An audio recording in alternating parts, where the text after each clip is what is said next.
Elle a émergé de notre chambre portant une robe sur laquelle je n'avais jamais posé les yeux auparavant. Un tissu cramoisi, une fente qui montait beaucoup trop haut. Des talons aiguilles qui prenaient la poussière depuis des années trônaient sur ses pieds comme s'ils avaient attendu ce moment précis. J'ai levé les yeux de l'écran de télévision et j'ai gardé le silence. Ce silence était la dernière once de respect envers moi-même qu'il me restait. Elle a tripoté ses boucles d'oreilles devant le miroir de l'entrée, agissant comme si j'étais invisible. Puis est venu ce petit sourire suffisant. J'ai un rendez-vous ce soir.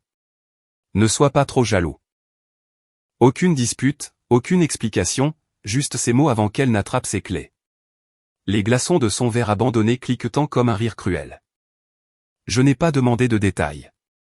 Je n'ai pas demandé avec qui. Je n'ai même pas réagi, mais j'ai tout observé. Comme je le faisais toujours.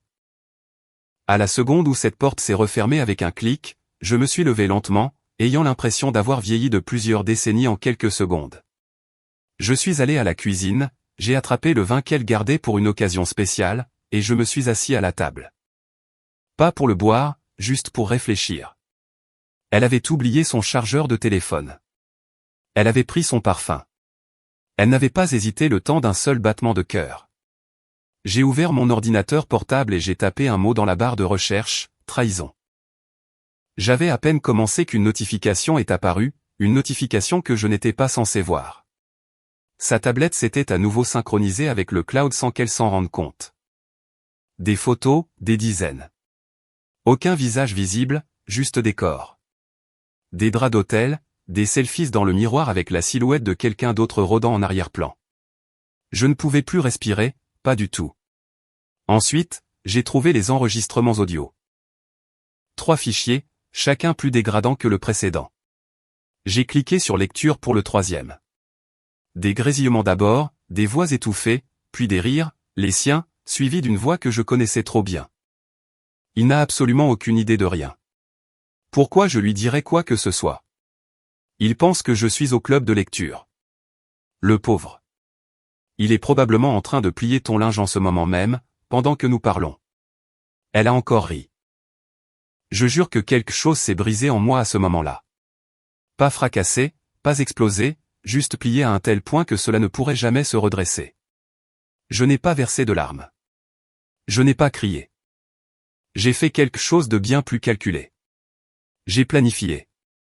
J'ai ouvert son tiroir et j'ai sorti l'agenda qu'elle croyait caché. J'ai tourné à la page 16. Une date entourée de cœurs. Vendredi prochain. Le nom d'un hôtel, une heure de rendez-vous. J'ai fait des captures d'écran de tout, j'ai tout imprimé, j'ai tout organisé avec des intercalaires. Puis, pour la première fois de toute notre relation, j'ai appelé sa mère. Je voulais juste confirmer le dîner de famille de vendredi prochain. Tout le monde vient, n'est-ce pas? Elle a confirmé. Parfait. Cela me laissait 7 jours. 7 jours pour devenir la version de moi-même dont elle n'aurait jamais imaginé l'existence. Quand la vérité éclaterait, elle ne viendrait pas comme une gifle. Elle viendrait comme des funérailles. Le lendemain matin, elle a agi comme si de rien n'était. Comme si elle n'était pas sortie dans cette robe. Comme si elle n'avait pas eu ce sourire suffisant. Comme si elle n'avait pas détruit quelque chose en moi avec quelques mots désinvoltes. Elle s'est versée du café, a fredonné un air, a demandé si j'avais vu son écharpe. J'ai dit non. Je l'ai regardée silencieusement. Chacun de ses mouvements semblait désormais répété, comme si je regardais une étrangère imiter ma femme. Elle s'est assise en face de moi, pieds nus, faisant défiler l'écran de son téléphone, souriant à des messages qui ne venaient certainement pas de moi. Le pire n'était pas la trahison en elle-même. C'était la facilité avec laquelle elle le faisait. La façon dont elle se glissait sans heurts dans cette double vie. Elle la portait comme une seconde peau, mais je pouvais jouer mon rôle, moi aussi. J'ai embrassé sa joue avant de partir au travail, et quand j'ai fermé la porte d'entrée, je ne me suis pas dirigé vers le bureau. J'ai conduit tout droit jusqu'à une imprimerie et j'ai remis une clé USB. L'employé a regardé les fichiers, a cligné des yeux, et a demandé « Vous êtes sûr de vouloir imprimer ça ?» Recto verso, relié avec des intercalaires séparant les sections, couverture glacée. J'ai hoché la tête. Il n'a rien dit de plus. C'était le premier jour. Au 3e jour, j'avais redirigé toutes nos finances communes vers un compte d'attente temporaire. Légalement, discrètement. J'ai consulté un conseiller financier que je connaissais et que j'avais rencontré par l'intermédiaire d'un ami, quelqu'un qui avait traversé un divorce, et qui aidait maintenant d'autres personnes à éviter de tout perdre face à ceux qui avaient déjà trop pris. Émotionnellement, je n'étais pas amer, pas encore, juste chirurgical. Ce soir-là, elle est encore rentrée tard. J'ai demandé si le club de lecture s'était bien passé. Elle a dit, discussion incroyable. J'aurais aimé que tu sois là.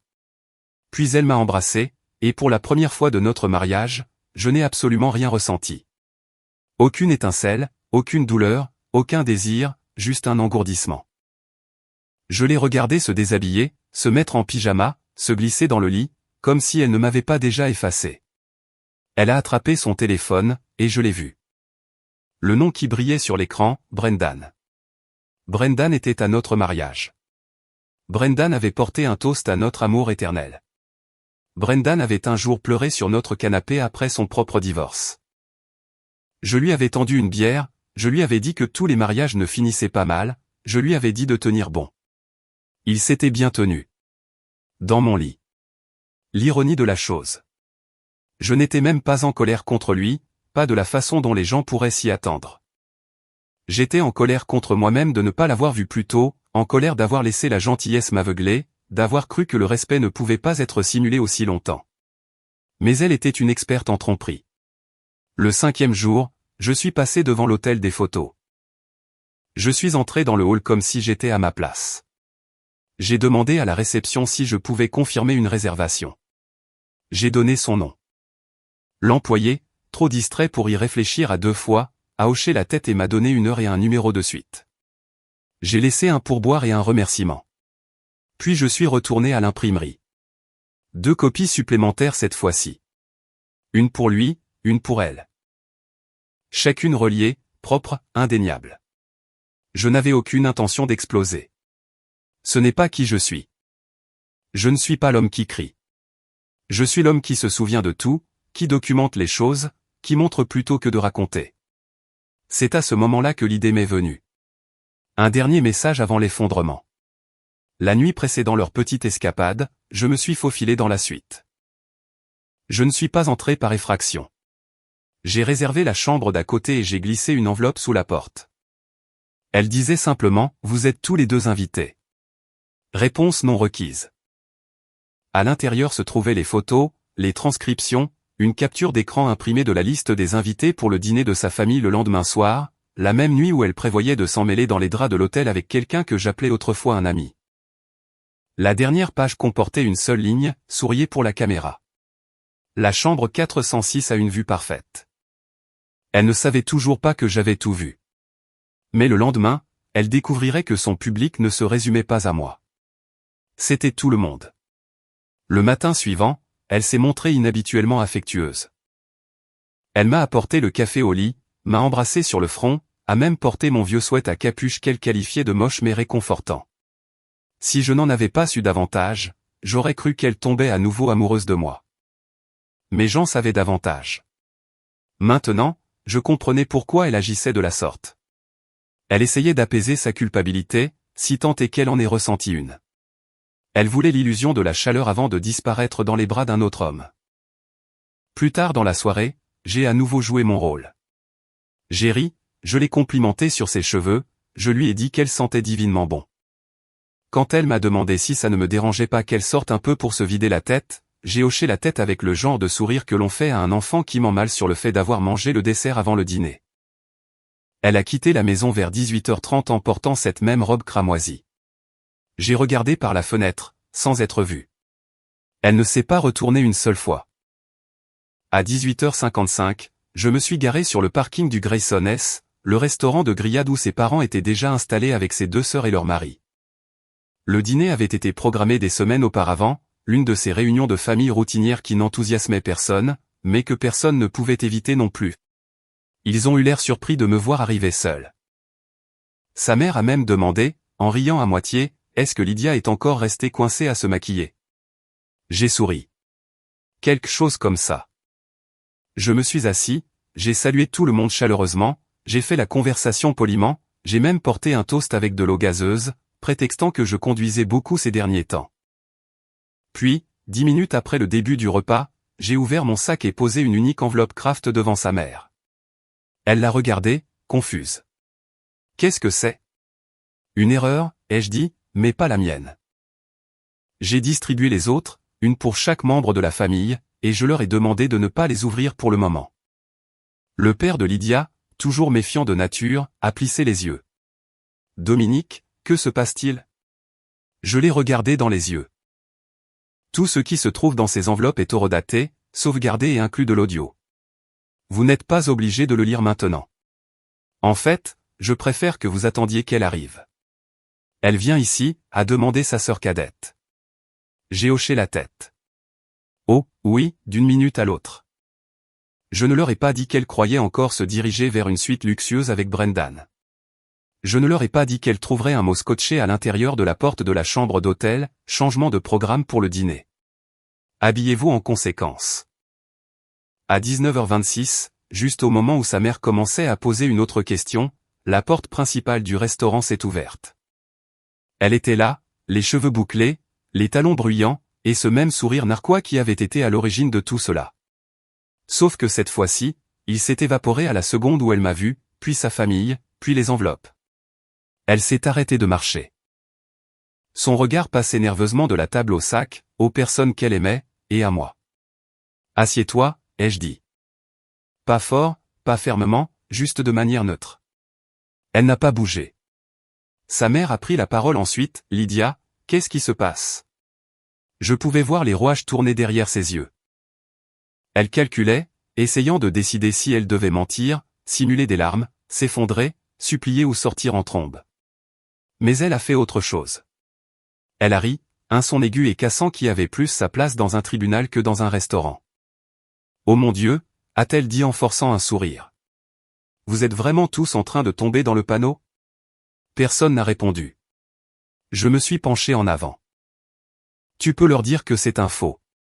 Tu peux leur dire que je manque de confiance en moi. Tu peux même dire que j'ai manipulé l'audio. Mais une fois qu'ils auront lu ça, tu ne pourras plus jamais mettre les pieds dans ce restaurant sans que quelqu'un ne chuchote derrière une serviette. » Ses yeux se sont plissés. J'ai posé une dernière enveloppe sur la table, plus petite, de couleur crème, scellée par une dorure à chaud. « Qu'est-ce que c'est » a-t-elle demandé. Je n'ai pas répondu. C'est son père qui l'a fait, c'est la tienne. Elle l'a ouverte lentement. À l'intérieur se trouvait une simple feuille de papier, une image imprimée, une image fixe tirée de la caméra de sécurité de l'hôtel la montrant en train d'enlacer Brennan près de l'ascenseur. Horodaté à 3h47 du matin. L'expression sur son visage alors qu'elle l'a fixée n'était pas de la colère. C'était de la panique. Et puis j'ai murmuré la seule chose qu'elle ne s'attendait pas à entendre. Souris un peu plus. Internet n'est pas encore impressionné. Elle a lâché l'enveloppe. Mais je n'avais pas terminé. Parce qu'il ne s'agissait pas d'un hôtel, d'un ami ou d'une robe. Il s'agissait de tout ce dont elle pensait pouvoir se tirer à bon compte. Et je ne lui avais même pas encore montré la vraie surprise. Personne n'a prononcé un mot pendant un moment. Lydia est restée là, figée, une main serrant toujours son sac à main comme s'il pouvait l'aider à disparaître. Sa mère a feuilleté le contenu de l'enveloppe, pâlissant à chaque page. Son père avait déjà reculé sa chaise, se frottant les tempes comme un homme qui a vu venir un accident de voiture mais n'a pas pu l'éviter à temps.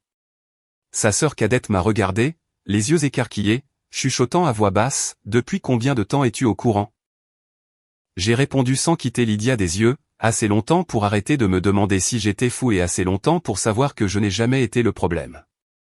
C'est alors que Lydia a fini par bouger. Elle s'est avancée, a tiré une chaise et s'est assise à table comme si elle y avait sa place, comme si rien de ce qu'elle avait fait ne devait empêcher ce dîner d'avoir lieu. « C'est pathétique » a-t-elle marmonné.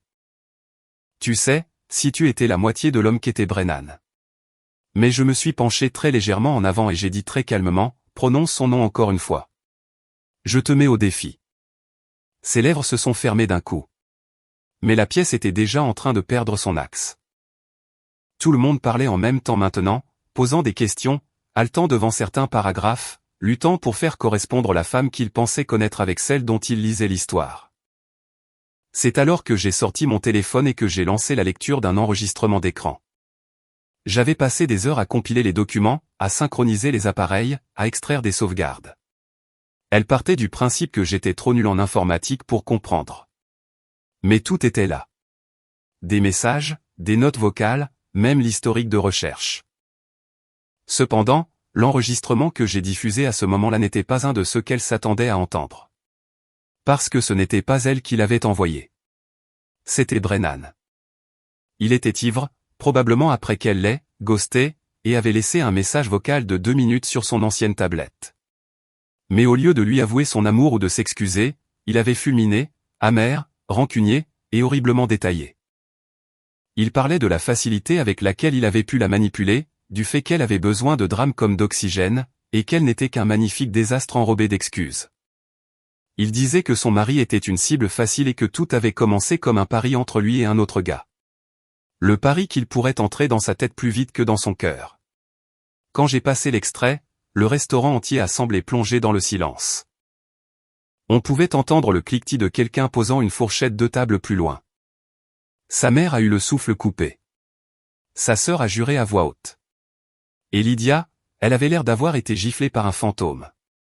Je n'ai jamais, a-t-elle commencé. Non, les jeux coupés. Tu n'as jamais pensé que je le trouverais. C'est la partie qui te dérange vraiment. Elle s'est tournée vers ses parents, désespérée maintenant, les implorant du regard. Il déforme la réalité. Il m'a piraté. J'ai sorti une petite enveloppe contenant une carte de visite et je l'ai fait glisser de l'autre côté de la table. Expert légiste indépendant en informatique. J'avais tout fait vérifier et horodater. Rien n'est trafiqué. Vous voulez savoir jusqu'où ça va? Vérifier les fichiers supprimés ou la corbeille de récupération dont elle avait oublié l'existence sur sa tablette. Ou peut-être l'application qui enregistre l'historique de ses positions. Vous verrez que cela correspond parfaitement aux visites à l'hôtel. Lydia s'est levée. Non, je refuse de subir ça. Son père a alors parlé, la voix lourde de rage. Assieds-toi. Je ne l'avais jamais entendu parler comme ça. Lydia non plus. Elle a hésité, à mi-chemin entre rester debout et s'enfuir. Son visage était rouge maintenant, ses yeux passant de sa famille à moi, puis à la table remplie de preuves. Je me suis levé à mon tour. Vous savez ce qui est amusant, ai-je dit, en glissant mon téléphone dans la poche de mon manteau. Ce dîner n'était même pas l'acte final, c'était juste l'avant-première. Elle avait l'air confuse, effrayée. Je ne vais pas te traîner devant les tribunaux. Je ne vais pas me battre pour savoir qui garde le chien. Et je ne vais certainement pas supplier pour avoir des réponses. Je les ai déjà toutes. J'ai regardé ses parents. Vous avez élevé quelqu'un qui ment mieux qu'elle ne respire. Et puis j'ai reporté mon regard sur elle. Pas avec haine, pas avec tristesse, juste avec lucidité. Mais elle est sur le point de perdre quelque chose qu'elle-même ignorait encore posséder. Je suis sorti avant que quiconque ne puisse parler. Parce que la suite de tout cela n'était pas destinée à une table de dîner, elle était destinée à sa boîte de réception. Et quand elle l'ouvrirait, elle trouverait un lien. Un lien vers une vidéo privée d'elle-même. Mais elle ne se souviendrait pas de l'avoir enregistrée parce qu'elle ne l'avait pas fait. Elle ne m'a pas envoyé de texto ce soir-là. Pas même pour demander pourquoi ou comment, ou si j'étais sérieux. Aucun déni, aucune explication, rien. Juste le silence. Comme si elle avait disparu de la surface de la Terre. C'était exactement ce dont j'avais besoin. Car la vidéo que je lui avais envoyée n'était pas juste une ruse, un coup de bluff ou des images de vidéosurveillance d'un couloir d'hôtel. Non, c'était bien plus personnel que ça. Elle avait été enregistrée 4 mois auparavant, à l'époque où elle faisait encore semblant de m'aimer. À l'époque où ses mensonges étaient si convaincants que je remettais en question mon propre instinct. Et elle avait été cachée dans un appareil domestique intelligent dont elle ignorait même qu'il disposait d'un espace de stockage. J'avais acheté une caméra de sécurité intérieure d'occasion pour surveiller notre chien pendant nos absences.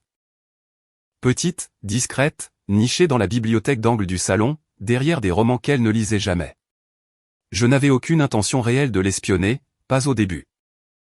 Mais un après-midi, alors que je tentais de résoudre un problème technique depuis mon travail, j'ai accidentellement cliqué sur les archives. C'est là que je les ai vus. C'était un jour de semaine tranquille, en milieu de matinée. J'étais censé être au bureau, mais j'avais oublié mon chargeur de téléphone et j'étais rentré à la maison sans prévenir. C'est là que je l'ai vue sur la vidéo. Seule, faisant les 100 pas en peignoir, au téléphone, en train de rire. Et puis Brennan est apparu à la porte. Elle a ouvert avant même qu'il ne frappe. Ce qui s'est passé ensuite s'est gravé dans ma mémoire. Pas seulement les images, mais ses mots, sa posture, la façon dont elle se moquait de moi en lui servant un verre, la façon dont elle m'a qualifié de gentil mais stupide, comment elle a dit qu'elle restait avec moi parce que je n'exigeais pas beaucoup d'efforts et que j'étais prévisible. Que j'étais une valeur sûre. Brennan a ri. Il a dit, tu sais, il est probablement au travail en train de penser que tu plies le linge ou que tu prépares les repas. Elle a regardé droit dans la direction de la caméra, sans savoir qu'elle était là, et a dit, il pense que je suis sa femme. C'est la partie la plus drôle. Je ne l'ai jamais confronté à ce sujet. Pas ce jour-là, pas cette semaine-là. J'ai simplement regardé toute la trahison se dérouler silencieusement du début à la fin, sans interruption, sans le moindre doute, et sans aucune possibilité pour elle de la transformer en autre chose.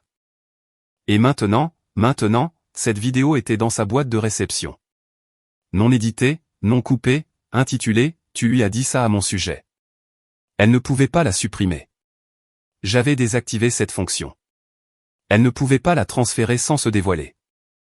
Et elle ne pouvait absolument pas trouver d'excuse pour l'expliquer. Pas avec l'horodatage, pas avec l'angle de vue, pas avec l'inflexion de sa voix.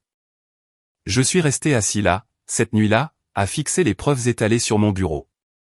Des photos, des transcriptions, des horodatages, tout ça. L'écran de mon ordinateur portable brillait dans la pièce sombre. C'est alors que j'ai remarqué l'onglet du navigateur, resté ouvert depuis le début de la semaine. Une publicité que j'avais fait défiler sans trop y prêter attention. Singleton.com, je l'ai fixé pendant un instant.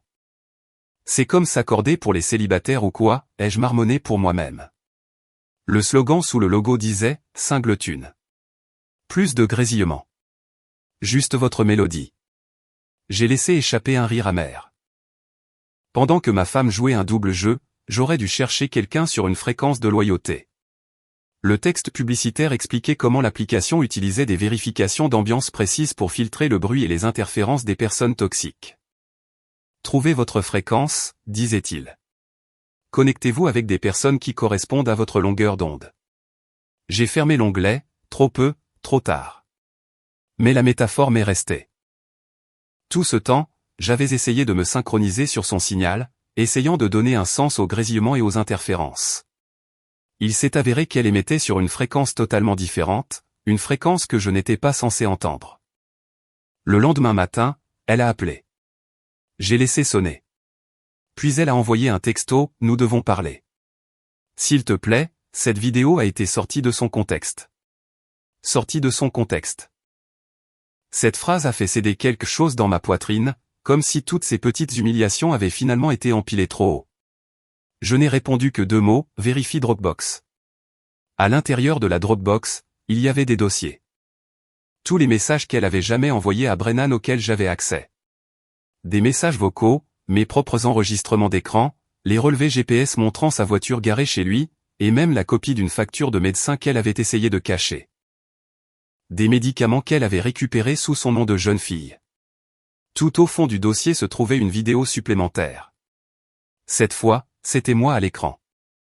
Je l'avais enregistrée la nuit qui a suivi le dîner de famille, assis dans notre chambre vide devant le miroir qu'elle utilisait pour se préparer pour lui.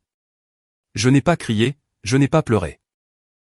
J'ai simplement regardé la caméra et j'ai dit, si tu regardes ceci, cela signifie que tu as enfin réalisé ce que tu as fait. Ou du moins, que tu n'as plus aucun moyen de le cacher. Tu as transformé notre mariage en performance artistique. Eh bien, voici mon dernier acte. Je n'irai pas au tribunal. Je ne cherche pas à me battre. Je te laisse les clés, la voiture et le silence. Et tu peux garder tout ce que tu m'as pris. Parce que j'ai déjà repris la seule chose qui compte, moi-même. C'était tout. Pas de lâcher de micro, pas de diatribe vindicative, juste la vérité. 2 heures plus tard, sa sœur m'a appelé. Elle était furieuse. Pas contre moi, mais contre Lydia. Elle a dit qu'elle avait vu les images, les textos, les fichiers. Qu'elle en était malade. Dominique, je ne sais pas comment tu as pu rester sain d'esprit à travers tout ça. Je n'ai pas répondu. Parce que la vérité, c'est que je ne l'étais pas resté. Pas vraiment. Quelque chose en moi s'était brisé silencieusement bien avant que tout cela ne devienne public. J'étais juste devenu doué pour le cacher. Mais maintenant tout était exposé au grand jour. Et Lydia n'en avait pas encore fini. Parce que tard cette nuit-là, après que tout se soit effondré, elle a débarqué à ma porte. Et dans sa main se trouvait quelque chose que je ne m'attendais pas du tout à ce qu'elle ramène. Elle se tenait sur le pas de la porte comme si elle n'avait pas mis le feu à tout ce qui nous entourait. Les cheveux tirés en arrière, le visage nu, pas de bijoux, pas de jeu, tenant juste dans sa main quelque chose qui ne lui appartenait pas. Plus maintenant. Mon journal intime du lycée. Je ne l'avais pas vu depuis des années. Il était dans un carton enterré sous de vieux manteaux dans le placard de l'entrée. Le genre de carton dont on oublie l'existence jusqu'à ce que quelqu'un aille fouiller avec une intention précise. J'ai trouvé ça, a-t-elle dit, en le tenant comme une pièce à conviction. Et je l'ai lu. Je n'ai pas bougé. Je ne l'ai pas invité à entrer. Je suis juste resté là. La porte à peine entr'ouverte. La nuit s'imposant derrière elle. Je voulais me souvenir de qui tu étais, a-t-elle continué à voix basse, avant que je ne gâche tout. J'ai failli rire. Pas parce que c'était drôle, mais parce qu'il était si profondément absurde qu'elle pense que ceci était une démarche raisonnable après ce qu'elle avait fait. Pourquoi es-tu ici, Lydia? Elle a baissé les yeux vers le journal, l'a ouvert à une page que je n'avais pas vue depuis des décennies. Tu as écrit que tu avais peur que personne ne te choisisse jamais. Que tout le monde voulait toujours quelqu'un de plus bruyant, de plus courageux. Que tu n'étais que l'option de la sécurité. Elle a levé les yeux. C'est pour ça que je l'ai fait. Parce que je détestais que ce soit vrai. C'était là. Sa première tentative de recycler ma douleur pour en faire sa justification. Tu as utilisé mon traumatisme comme un code de triche pour la trahison, ai-je dit froidement. Impressionnant. Elle a tressailli. Puis elle est entrée. Je ne l'en ai pas empêché. Peut-être que je voulais voir où cela mènerait. Peut-être qu'une partie de moi avait besoin de l'entendre. L'excuse finale, la dernière tentative de réécrire l'histoire en sa faveur. Elle s'est assise sur le bord du canapé en tenant ce journal comme s'il s'agissait d'un oiseau mort. Je pensais que je me sentirais puissante, a-t-elle dit, la voix creuse, d'être désirée par quelqu'un comme lui, quelqu'un qui me faisait me sentir dangereuse. Mais à chaque fois que je rentrais à la maison. Tu étais toujours gentil. Toujours en train de plier mes pulls. Toujours en train de te souvenir que je déteste la cannelle. Et ça me faisait me détester encore plus. Je suis resté debout. Elle m'a de nouveau regardé. Tu n'as jamais été ennuyeux, Dominique. Tu étais simplement quelqu'un d'entier, et je ne savais pas comment vivre avec ça. Alors pourquoi n'es-tu pas parti, ai-je fini par demander. Pourquoi ne pas l'avoir dit, tout simplement? Faire tes valises et partir? Sa réponse a fusé.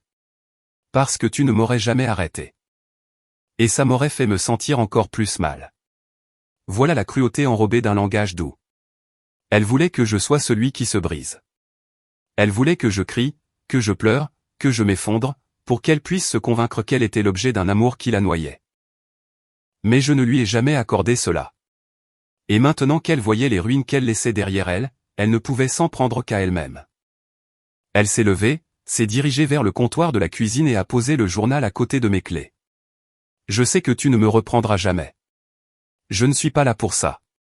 Mais tu dois savoir que j'ai essayé de m'en empêcher. J'ai essayé d'arranger les choses. Oh, ai-je dit.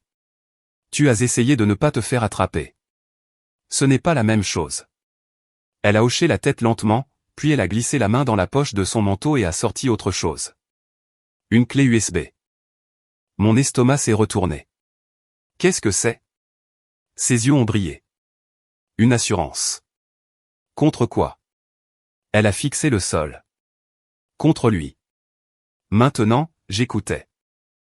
Il a enregistré des choses privées. Il m'a dit que si jamais je le ghostais, il te les enverrait, à mon travail, à mes parents. Je ne savais même pas qu'il en avait enregistré certaines. Mon visage s'est vidé de ses couleurs. Brennan t'a filmé? Elle a hoché la tête. Il appelait ça un moyen de pression. J'ai reculé d'un pas, et maintenant, tu me donnes ça? Elle a finalement eu l'air de vouloir pleurer. J'ai pensé que si je te la donnais, ça pourrait annuler quelque chose, même un petit peu. J'ai pris la clé USB sans un mot de plus. Elle s'est dirigée vers la porte. Je sais que j'ai déjà perdu. Mais si jamais tu trouves un moyen de me pardonner, ne serait-ce que pour arrêter de me détester, fais-le-moi savoir. Je n'ai pas répondu. J'ai simplement fermé la porte doucement derrière elle. Ensuite, j'ai fixé la clé USB pendant un long moment. J'aurais dû la détruire, la brûler, prétendre qu'elle n'existait pas. Mais je ne l'ai pas fait. Je l'ai branchée. Et ce que j'ai vu a changé tout ce que je croyais savoir sur Brennan. Parce que Lydia n'était pas la seule personne qui l'avait enregistrée. Et tout ce qui se trouvait sur ce lecteur ne la concernait pas. La clé USB était petite, argentée et éraflée d'un côté, comme si elle avait été mise dans une poche et manipulée une centaine de fois. Elle me semblait plus lourde qu'elle n'aurait dû l'être. Comme si elle contenait plus que de simples données. Comme si elle portait un poids émotionnel. Le genre de poids qui ne se mesure pas en gigaoctets. Je l'ai branché sur mon ordinateur portable et j'ai fixé les dossiers. Il y en avait 6. Chacun d'eux n'était étiqueté qu'avec une date. Pas de nom, pas de lieu. Juste 6 horodatage différents couvrant les 7 derniers mois. J'ai ouvert le plus ancien. Au début, c'était ce à quoi je m'attendais. Une vidéo granuleuse clairement filmée depuis une table de nuit ou une étagère montrant Lydia et Brennan. L'angle de vue était intrusif. L'audio était pire. J'ai reconnu sa voix, son rire. Celui-là même qu'elle me réservait autrefois. J'ai regardé peut-être 10 secondes avant de mettre sur pause. Je n'avais pas besoin d'en voir plus. Je ne faisais pas ça pour me punir. Je voulais le supprimer. Une partie de moi hurlait de le faire, d'ailleurs. Mais quelque chose m'en a empêché. J'ai ouvert le deuxième dossier. Celui-ci ne concernait pas Lydia. C'était une toute autre femme. Brune, plus jeune, nerveuse même dans sa façon de marcher. Elle en aurait dit qu'elle n'était pas sûre de savoir pourquoi elle était là. Je ne l'ai pas reconnue, mais son malaise était évident. Puis l'audio a démarré. La voix de Brennan. Calme, manipulatrice. Tu as dit que tu avais besoin de ce travail. J'essaie de t'aider. Détends-toi. Personne ne verra ça à part moi. J'ai ressenti un frisson soudain. Je suis passé au 3e dossier. Une femme différente. Même configuration. Même voix. Appartement différent. J'ai réalisé avec une lente horreur ce que j'étais en train de regarder. Il ne s'agissait pas seulement d'infidélité. Brennan était un exploiteur. Il utilisait les mêmes tactiques que celles employées sur Lydia, mais en pire. Il ciblait des femmes vulnérables, les isolait, les enregistrait sans leur consentement. Et à en juger par le ton effrayé dans certains des fichiers audio, il les menaçait probablement aussi. J'ai ouvert le 5e dossier et j'ai cessé de respirer pendant un instant. C'était Paige, notre ancienne dog-sitter. Elle avait gardé notre chien pendant quelques week-ends alors que nous étions en dehors de la ville. L'âge d'une étudiante, polie, toujours timide en ma présence. Je n'avais aucune idée qu'elle connaissait Brennan, au-delà de quelques visites de passage. Mais elle était là. Assise inconfortablement sur un canapé que j'ai reconnu. Le sien. Elle avait l'air terrifiée. Et puis, le pire. J'ai entendu mon nom. Le mari de ta cliente, a dit Brennan hors champ. Tu crois qu'il te croirait? Tu crois qu'il connaît seulement ton nom de famille? Paige n'a rien dit. Elle s'est juste enlacée elle-même avec ses bras et a hoché la tête, comme si elle savait que toute résistance était inutile. C'est à ce moment-là que j'ai fermé l'ordinateur portable. Pour la première fois dans tout ce désastre qui s'effilochait, je ne me suis pas senti trahi. Je me suis senti complice. Parce que j'avais laissé cet homme entrer chez moi. Je lui avais offert à dîner. J'avais ri à ses blagues. Je lui avais fait confiance. Et maintenant, j'avais un disque dur rempli de preuves qu'il avait non seulement profité de ma femme, mais aussi d'au moins 5 autres femmes. Peut-être plus. J'ai envoyé un texto à Lydia. Étais-tu au courant pour les autres? Elle a répondu 2 minutes plus tard. Quels autres? J'ai envoyé une capture d'écran. Le visage de Paige, au milieu du cadre, manifestement terrifié. Cette fois, elle n'a pas répondu. Ensuite, j'ai appelé Paige. Je ne savais pas ce que j'allais dire, mais je ne pouvais pas rester les bras croisés. Elle a décroché après 3 sonneries. Dominique? Elle avait l'air prudente. Paige, ça va paraître fou, mais je sais. Je sais, m'a-t-elle interrompu. Je me disais que vous finiriez par le découvrir. Je ne pensais pas qu'il le garderait. Je ne pensais pas qu'il le partagerait. J'ai dégluti difficilement. Pourquoi n'as-tu rien dit? Parce qu'il a dit qu'il me ruinerait, a-t-elle répondu. Il a dit que vous ne me croiriez pas. Il a dit que votre femme me détestait déjà. Que si je disais quoi que ce soit, ce serait moi qui perdrais tout. J'en avais la nausée. Elle est restée silencieuse un instant, puis a demandé, « Est-ce que Lydia va bien ?» J'ai failli rire. Défini allait bien. Il y a eu un silence. Puis elle a ajouté quelque chose à laquelle je ne m'attendais pas, « Je suis désolé. J'aurais dû vous le dire plus tôt. Mais vous étiez quelqu'un de si bien. Je ne voulais pas vous entraîner là-dedans. Je pensais que vous étiez le seul à ne pas savoir. » Sa voix s'est brisée. Mais j'imagine que maintenant vous savez. Après avoir raccroché, je suis resté assis seul dans le noir avec l'écran qui brillait. Les dossiers étaient toujours ouverts. Le poids de tout cela pressait sur ma poitrine comme si j'étais sous l'eau. Il ne s'agissait plus de trahison. Il s'agissait de responsabilité. De justice. De nettoyer un gâchis qui n'avait pas commencé avec moi, mais qui, d'une certaine manière, m'appartenait désormais. Et je savais ce que je devais faire.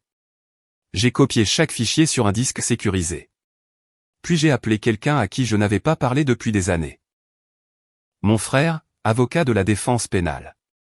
J'ai dit très clairement, il ne s'agit plus d'un divorce. C'est plus gros que ça. J'ai des preuves. Beaucoup. Et si je dois tomber, je ne tomberai pas seul. Il a fait une pause, puis a répondu, passe au bureau à la première heure. Et n'en parle à personne d'autre. J'ai retrouvé mon frère à son cabinet d'avocat tôt le lendemain matin. Nous ne nous sommes pas serrés dans les bras. Nous le faisions rarement. Mais le regard qu'il m'a lancé disait tout. Ça ne va pas être facile, mais tu as fait ce qu'il fallait. Nous avons passé 4 heures à examiner les dossiers. Chaque vidéo, chaque transcription, chaque note vocale. Il n'a pas dit grand-chose au début, il a juste pris des notes, fait des sauvegardes, et posé des questions comme un chirurgien sondant des éclats d'obus. Tu n'es pas seulement assis sur un scandale, a-t-il dit à un moment donné. Tu es assis sur un crime. Il m'a dit quoi faire, qui contacter, quoi dire, et plus important encore, ce qu'il ne fallait pas dire. À midi, nous avions un plan. Et à la tombée de la nuit, le nom de Brennan était signalé dans un dossier scellé remis à un contact au sein des forces de l'ordre en qui mon frère avait confiance. Je ne suis pas allé voir la police moi-même. Cette partie ne dépendait plus de moi. Mais c'était entre de bonnes mains. Ce soir-là, Lydia m'a envoyé un autre texto. Il menace de tout faire fuiter. Pas seulement les vidéos, tout. Nos conversations, ton journal intime, des choses que je lui ai dites quand j'étais en colère. Dominique, il emploie la méthode forte. J'ai fixé ce message pendant un long moment. J'ai pensé à toutes les choses qu'elle avait dites, faites, brisées, effacées. Et pendant un court instant, j'ai vraiment eu pitié d'elle. Parce que désormais, ce n'était plus elle qui manipulait. Elle n'était qu'une personne de plus que Brennan avait utilisée. Je n'ai répondu que 2 mots, trop tard. Elle n'a pas répondu. 3 jours plus tard, j'ai reçu un appel de mon frère. Ils sont venus le chercher discrètement. Ça ne fera pas les gros titres avant que les chefs d'accusation ne soient déposés, mais il ne s'en sortira pas, Dom. Tu l'as arrêté. Je ne me suis pas senti triomphant. Je ne me suis pas senti fier. Je me suis senti propre. Comme si une tempête avait soufflé, détruit la maison, puis laissé tout dans un état étrangement paisible. J'ai déménagé une semaine plus tard. Pas parce que j'y étais obligé, la maison était à mon nom, mais parce que je ne voulais pas respirer un air qui se souvenait encore d'elle. J'ai loué un appartement de l'autre côté de la ville. Petit, minimaliste, calme. Pas de placard partagé, pas de parfum résiduel dans le tissu des murs. Le divorce s'est fait à l'amiable. Elle n'a rien demandé. Je pense qu'elle savait qu'elle en avait déjà trop pris. Des mois ont passé. J'ai recommencé à courir. J'ai pris des cours de poterie. J'ai lu des romans au lieu de mai. J'ai fait des nuits complètes sans me réveiller en colère. Et pour la première fois depuis des années, j'ai arrêté de regarder par-dessus mon épaule dans l'attente de la prochaine trahison. J'ai fini par rencontrer quelqu'un. Elle s'appelait Iris. Elle avait des yeux doux et un rire qui n'était pas forcé. Nous nous sommes rencontrés dans une librairie, au-dessus d'un exemplaire d'un roman oublié que nous avons tous deux admis ne jamais finir. Elle m'a demandé si je voulais aller prendre un café. J'ai dit oui. Nous n'avons pas parlé d'ex. Nous avons parlé de musique, de chiens et de la façon dont le monde semble plus beau quand on sort enfin de l'ombre de quelqu'un d'autre. La première fois qu'elle est venue dans mon appartement, elle a regardé autour d'elle et a souri. C'est paisible ici. Et c'est là que j'ai su que j'étais enfin libre. Pas seulement de Lydia, pas seulement de Brennan, mais de la version de moi-même qui croyait que se taire signifiait être faible. Qui pensait que la loyauté signifiait rester même après que la vérité ait fait pourrir le plancher. Cet homme était parti. Ce qui restait, c'était quelqu'un d'honnête. Quelqu'un en voie de guérison. Quelqu'un d'entier. Et pour une fois, pour la première fois depuis longtemps, je n'ai pas eu l'impression de devoir expliquer tout cela à qui que ce soit. Parce qu'enfin, j'étais en paix.